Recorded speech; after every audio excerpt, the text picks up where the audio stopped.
ზუგდიდში ზვიადგამსახურდიას საპრეზიდენტო ცენტრი გამოფენით თანამედროვე ქართული ხელოვნება გაიხსნა. ექსპოზიცია აერთიანებს მე-20 საუკუნის ქართული ფერწერის ერთ-ერთ უმნიშვნელოვანეს კოლექციას, მათ შორის ელენე ახვლედიანის, გივი თოიცის, ლადო გუდიაშვილის, ედმონდ კალანდაძის და სხვა ქართველი მხატვრების ნამუშევრებს.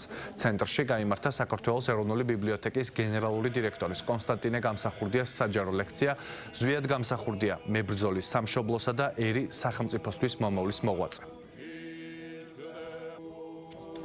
დღეს 31 მარტს ზუგდიდის დადიანების სასახლეების ტერიტორიაზე გაიხსნა უნიკალური ცენტრი, პრეზიდენტ გამსახურდიას სახელობის პირველი საპრეზიდენტო ცენტრი, სადაც საოცარი გამოფენით უმასპინძლეთ დამთვალიერებელს. ეს კოლექცია არის დადიანების სასახლეების კუთვნილი და კულტურის სამინისტროს პატრონაჟით პირველად ნახა ქართველმა დამთვალიერებელმა. დღეს ქართული კულტურა და ზოგადად ჩვენი სახელმწიფოებრიობა, ჩვენი სახელმწიფოებრიობის შეგნება დგამს ისტორიულ ნაბიჯს, მე ვიტყოდი, და ეს ნაბიჯი გადადგმულია აქ, ამ ადგილას, სადაც იხსნება სრულიად უნიკალური და უანალოგო კულტურული ცენტრი, რომელსაც ეწოდება საქართველოს პირველი პრეზიდენტის ზვიადგამსახურდიას სახელი.